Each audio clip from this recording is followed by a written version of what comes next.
Hi folks, Speedway Tag here with a review of one of those retro games from the 70s and 80s that I do from time to time on the channel. I've done Totopoly and Safari Roundup and Jiggered and things like that, just to give a little taste of what gaming was like for me in the 70s and 80s. This one in Australia was super popular. Just a little card game called My Word. This one's from 1980 by Waddington's.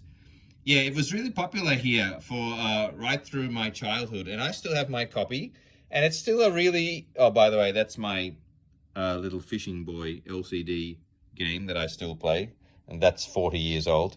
My Word is still a fun game to play. I don't know, anytime there's making words, Scrabble style, if that's involved, words with friends on Facebook and so on, I'm a sucker for that. So we still get a bit of enjoyment out of My Word. It's 45 years old, but let me just remind you, if you remember this game, or if you've never seen it before, just let me show you how it plays. Let me just move the box over there. We shuffle the deck. Deck looks like this. The rules comes on the cards. The deck looks like that. You put one card in the middle to start, and you'll see every card, and then you just deal 3 cards to every player. I've got it set up for a 4-player game here.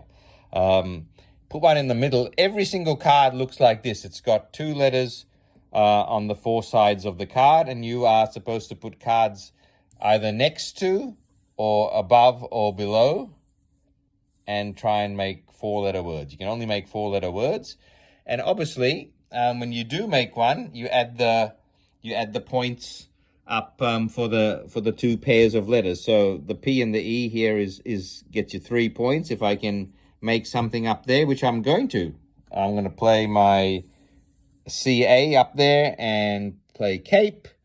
So the CA gets me 1 point, the PE gets me 3 points. So I write down 4 for me, take a new card into my hand, and off we go. Obviously, combinations that have got trickier letters will score you more points. The PE gets you 3.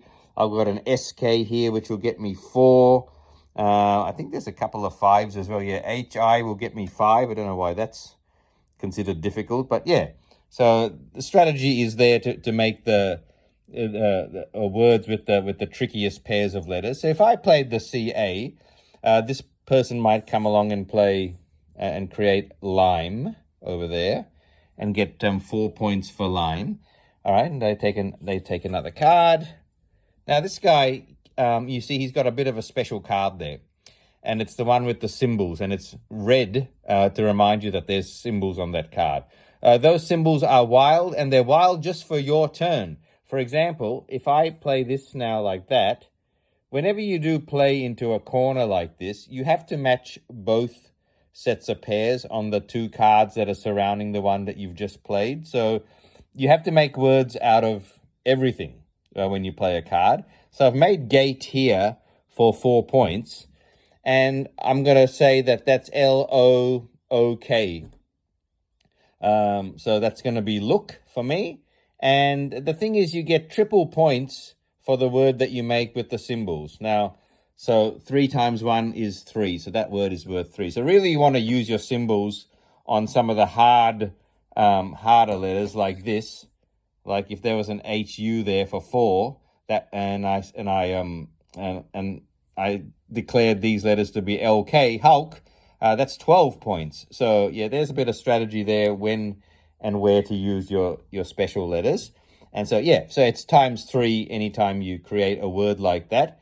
And then he takes a card, and we keep going like this. This person might make mile like this.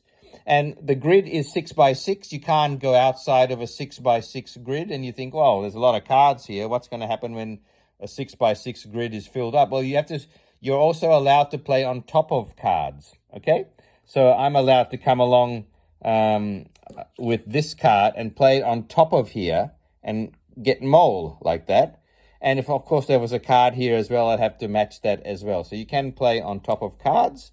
And so that way you manage to keep it in a 6 by 6 grid. Add up the points when the deck's finished and someone's finished their hand, and whoever wins, wins. It's really fun trying to get combos like this. I like the addition of the special character there for a triple score. It's nice being able to play on top of cards because that increases the strategy. And it does actually have rules for an easier game, which you can see there, where it takes away the layout limit. So you don't have a 6x6 grid. You can just sprawl all over the place. And similarly, you can play it solo as well, which I've never done, but I'm going to do now when I finish this video to see how that feels. And again, there's no limit to the 6x6 grid on the solo game, or is there? No, looks like you do have to adhere to the 6x6 grid limit on the solo game, so that makes it interesting. And yeah, it'll be fun just to lay down cards and make words and see if you can beat your score. Okay, so that's the grand old little my word, which has been in this house for 45 years. How about that? Okay, see you next time. Thanks for watching.